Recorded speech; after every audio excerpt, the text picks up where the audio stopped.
Sir हम LDC हैं और वो भी ट्रेजरी डिपार्टमेंट के। ट्रेजरी कटनी। यस। क्या हो गया पैसे? ट्रेजरी सर, जनपद पंचायत बड़वारा में 5,29,000 रुपए का फॉल्स पेमेंट होती है, वो किसी अन्य के खाते में चली जाती है। उसकी जब जांच होती है तो जांच में जिन जिन व्यक्तियों को दोषी बताया गया था उनके खिलाफ कोई कार्रवाई न करके हमारे ऊपर एफआईआर हो जाती है, और जबकि हमारा इन्वेस्टिगेशन ने कहीं भी कोई भी नाम नहीं पाया था कि हम वहां से पूर्णतः दोषी हैं। कहीं भी हमारा कोई नाम नहीं आया। इन्वेस्टिगेशन है सर पेज नंबर 31 पर। 31 पर है, P5। मैं पढ़ना चाहूंगा सर।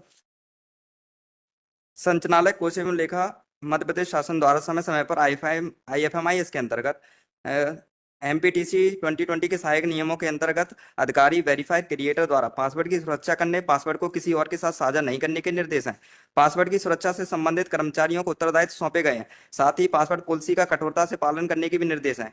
किंतु उपरोक्त कूटरचित फर्जी दस्तावेजों में फर्जी भुगतान के लिए के पांडे मुख्य कार्यपालन अधिकारी जनपद पंचायत बड़वारा, श्री सुरेंद्र तिवारी तत्कालीन मुख्य कार्यपालन अधिकारी जनपद पंचायत बड़वारा, वर्तमान मुख्य कार्यपालन अधिकारी जनपद पंचायत बिजरावगढ़, और श्री नरेंद्र प्रसाद तिवारी पंचायत समन्वयक अधिकारी जनपद पंचायत बड़वारा, और श्री संजय कुमार चतुर्वेदी प्रभारी लेखापाल जनपद पंचायत बड़वारा के द्वारा पासवर्ड की सुरक्षा नहीं की गई, जिससे शासकीय राशि का फर्जी आहरण हुआ और शासन को आर्थिक क्षति पहुंची है, जिसमें संबंधित आहरण एवं संवितरण अधिकारी के पांडे मुख्य कार्यपालन अधिकारी, श्री सुरेंद्र तिवारी तत्कालीन मुख्य कार्यपालन अधिकारी और क्रिएटर श्री नरेंद्र प्रसाद तिवारी जनपद पंचायत बड़वारा और श्री संजय कुमार चतुर्वेदी के विरुद्ध नियमानुसार कार्रवाई किया जाना उचित है। हमारा कहीं भी नाम नहीं है सर। ऐसे ही सर कंडिका नंबर 7 में जो ट्रेजरी से रिस्पॉन्सिबल थे उन व्यक्तियों के नाम है। ट्रेजरी में मैं पोस्टेड था, बट हमारा कहीं भी नाम नहीं। इसमें लिखा हुआ है सर कि IFMI के माध्यम से कोषालय में जो भी गड़बड़ियां हुई हैं उसमें सर लास्ट पैराग्राफ में लिखा हुआ है कि फर्जी देयकों के भुगतान कराने की प्रक्रिया में जिला कोषालय अधिकारी श्री जब्बू सिंह तत्कालीन मूल पद सहायक जिला कोषालय अधिकारी के द्वारा अपने दायित्वों का निर्वहन नहीं किया गया और पासवर्ड पॉलिसी का उल्लंघन किया गया है, जिससे शासकीय राशि का फर्जी तरीके से आहरण हुआ है और शासन को आर्थिक क्षति पहुंची है। अतः श्री जब्बू सिंह के विरुद्ध नियमानुसार कार्रवाई किया जाना उचित है। उक्त कार्य में कोषालय के अन्य कर्मचारियों की संलिप्तता की जांच साइबर सेल से कराया जाना। साइबर सेल से आज तक कोई जांच नहीं हुई है। इसमें सर पूरा जांच प्रतिवेदन में अंतिम पैरा में तक हमारा कहीं भी नाम नहीं है। और सर पेज नंबर 35 पर लगा हुआ है जिसमें एफआईआर के लिए लिखा गया है। एफआईआर में लिखा हुआ है कि खाता धारकों और दोषी व्यक्तियों के विरुद्ध एफआईआर दर्ज कराई जाए, पर खाता धारकों और के विरुद्ध एफआईआर होती है और दोषी व्यक्तियों में हमारा नाम नहीं है और हमारे ऊपर एफआईआर होती है। सर आगे पेज नंबर, एक चीज और सर इसमें बताना चाहूंगा कि एफआईआर दर्ज करने की कलेक्टर साहब का आदेश होता है 5/4/2023 को, और 45 दिन तक कोई एफआईआर नहीं होती। वो लोग बस यही सोचते हैं कि एफआईआर किसके ऊपर करें, खुद के ऊपर एफआईआर कैसे करें, अधीनस्थ कर्मचारी के ऊपर एफआईआर कैसे करें। 45 दिन तक वो यही सोचते रहते हैं कि एफआईआर किसके ऊपर करें, और एक षड्यंत्र पूर्वक हमारे ऊपर एफआईआर दर्ज कर देते हैं 45 दिन बाद। स्वर्णाक्षरों में नाम से सबसे पहले ही है, देखिए। जी सर, हाँ कंडिका नंबर 2 में लिखा हुआ है सर। हाँ, श्री चतुर्वेदी द्वारा अपने कथन में यह बताया गया कि तकनीकी रूप से सहायक कोषालय कर्मचारी श्री धीरज सिंह सहायक ग्रेड 3 के द्वारा किया जाता था और धीरज सिंह द्वारा जिला कोषालय अधिकारी के बिल रिसीव किए जाते थे। मैं प्रथम स्वीकृत अधिकारी हूँ और लेखापाल ने बताया कि अक्सर धीरज सिंह के पास जनपद पंचायत के भुगतान में आ रही समस्याओं का निराकरण किया जाता था, इसीलिए डीडीओ क्रिएटर के पासवर्ड धीरज सिंह के पास रहते थे। Yes sir. Sir point number 2 में ये आया, हम सब चलाते आपसे और सब लोगों ने आपको पासवर्ड दे रखे थे, इसलिए बाकी लोग खिलाफ कार्रवाई का आदेश हुआ। नहीं लॉर्ड साहब हमारे पास नहीं था, इन्होंने ये अपने कथन गलत बताया। सर पेज नंबर एक बार देख लीजिए, हमारे पास मैं प्रथम उनके ऊपर क्या मानना है, पासवर्ड की सुरक्षा नहीं की। यस सर, पेज नंबर 50 पे लगा हुआ है कि हम प्रथम स्वीकृत अधिकारी है ही नहीं है। प्रथम स्वीकृत करता अधिकारी पेज नंबर 50 पर है कुमारी प्रिया जैन है ट्रेजरी में, हम तो है ही नहीं है सर। हमारी सबके आईडी पासवर्ड अभी चला रहे हैं। नहीं सर, हमारे पास आईडी पासवर्ड, हम तो सर कोई रिस्पॉन्सिबल पर्सन ही नहीं है वहाँ के कि हमको दे के लाके साहब। ये नहीं, हमारे खिलाफ एफआईआर हुई है, केवल हमारे खिलाफ एफआईआर हुई है, जबकि सर फाइनल कंक्लूजन की रिपोर्ट।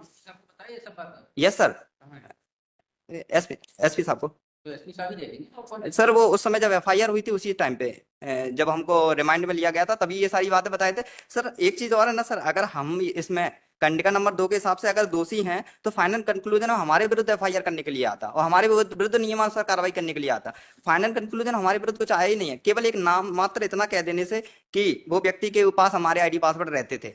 सर कटनी जिले में सबके आईडी पासवर्ड रखने के लिए कोई ऐसा पर्टिकुलर ऑर्डर ही नहीं है कि हमारे पास सारे के सारे आईडी पासवर्ड आएंगे। और क्यों देकर गए वो हमको आईडी पासवर्ड, कभी हमारे पास आईडी पासवर्ड नहीं लेकर आए। ये तो स्वयं लिखित में देता है कि आईडी पासवर्ड आपको दिए जा रहे हैं, ऐसा कभी होता है सर, बट उन्होंने आईडी पासवर्ड दिए हैं इस बात का भी तो कोई सबूत नहीं है कि इन्होंने, ये तो सर इन्होंने तो सिर्फ अपने बचाव के लिए बोला सर। फिर भी इन्होंने ये कथन भी गलत दिया, इन्होंने बोला है कि धीरज सिंह स्वीकृत करता अधिकारी थे प्रथम, और जितने भी फर्जी बिल हुए मेरी आईडी से हुए ही नहीं है, एक भी फर्जी बिल मेरी आईडी।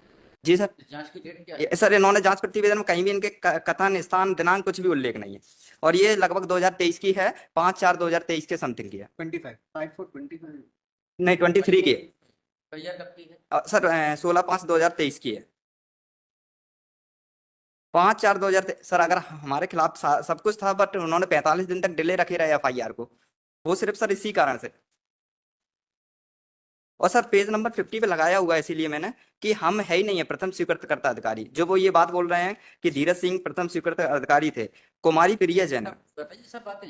सर मैंने रिप्रेजेंटेशन दिया था सर, कलेक्टर साहब को दिया था रिप्रेजेंटेशन सर, रिप्रेजेंटेशन लगाया हूँ कलेक्टर साहब को दिया है आपने? सर। तो पूरी जांच वहीं से तो हिसाब कर रहे हैं हम, कलेक्टर साहब थोड़ी कर रहे हैं। सर जांच पूरी कलेक्टर साहब के यहीं से हुई। जांच की- नहीं मिला है सर, इसमें कुछ भी आरोप पत्र जारी नहीं मिला है। हमने सर उसी के लिए इस अपने रिप्रेजेंटेशन में मांगा है कि 45 दिन के अंदर आरोप पत्र जारी होना चाहिए, यदि हम दोषी हैं तो। हमारे खिलाफ कोई अब आरोप पत्र जारी नहीं हुआ है जो व्यक्ति, और इसमें सर कुछ पर्सन के खिलाफ आरोप पत्र जारी हुआ है, लेकिन उन्होंने जानकारी देने से मना कर दिया, कोई जानकारी नहीं दी। हमने रिप्रेजेंटेशन दिया, उस पर भी कोई डिसाइड नहीं हो रहा है। ये अप्रोच की एसपी मतलब- मतलब एसपी साहब के पास जाइए, ये P4 की रिपोर्ट लेकर, P5 की रिपोर्ट कहीं आपको सर उसमें चालान पेश हो गया है सर, ट्रायल भी शुरू हो गई है, तो अब एसपी सर तो उसमें कुछ करेंगे ही नहीं। तो आपने वहाँ पहले अप्रोच किया था? सर मैं तो जेल के अंदर बंद था 2 साल बाद, अभी छूट के आया हूँ, तो सर मैं क्या है? मैं सर 7th मंथ होने जा रहा है लगभग। he can file a fresh representation because he is now wanting registration of FIR against other persons on the basis of the report, my lord. So it is not related to the, it might be related to the FIR that is already arrested against him. But if he wants, he can also do that. You can point out to the trial. Lordship, but हम कहीं भी responsible नहीं है sir, जांच committee की report के अनुसार। और जो व्यक्ति रिस्पॉन्सिबल है वो हमारे ट्रायल कोर्ट में गवाह हैं, वो पर्सन गवाह बने हुए हैं ट्रायल में, वो सारे के सारे गवाह बना दिए जिनको रिस्पॉन्सिबल बताया गया कि करके ट्रायल कोर्ट से कहिए, इनको अभियुक्त बनाएं। ट्रायल कोर्ट के बाद सर हमने ट्रायल कोर्ट में 160 शायद मुझे याद नहीं है धारा सर, उन्होंने मेरे लगाया हुआ है, लेकिन वहां पर भी कोई डिसाइड नहीं हो रहा है, वो भी पेंडिंग पड़ा हुआ है सर। सर हम तो ट्रायल भी फेस कर रहे हैं सर, हम सस्पेंड भी हैं, जबकि हमारा मात्र इतना सा है ये कंडका में कि इनको हम आईडी पासवर्ड दे देते थे, पर उसका भी उन्होंने कोई भी साक्ष्य नहीं दिया है कि हाँ दिए थे, कब दिए थे। और सर हर पर्सन यही कहता है सर, 6 डिपार्टमेंट में गमन हुआ है कटनी जिले के 1 करोड़ का, और 6 डिपार्टमेंट के ये एक ही बात बोलते हैं, वो धीरज को आईडी पासवर्ड दे दिए थे, वही कर दिया होगा। मुझे शक है कि वो कर दिया होगा, बस इतनी सी बात पर। और सर फिर भी जांच कमेटी की रिपोर्ट ये नहीं बोलती है कि हाँ इतनी सी बात पे दोषी माने, लेकिन उसके बाद भी सर एफआईआर सारी की सारी हमारे ऊपर होती है, हम 6 एफआईआर झेल रहे हैं। चाहे तो सर नोटिस इशू करके एक बार कलेक्टर से हमारे खिलाफ पूछ सकते हैं sir. This petition is disposed of directing the granting liberty to the petitioner, submit a representation before the superintendent of police, who may examine the scene and take appropriate decision as being fit, or in the alternative, the petitioner may exercise the option of making appropriate application before the trial court, and for whom the trial is pending against the petitioner. Yeah.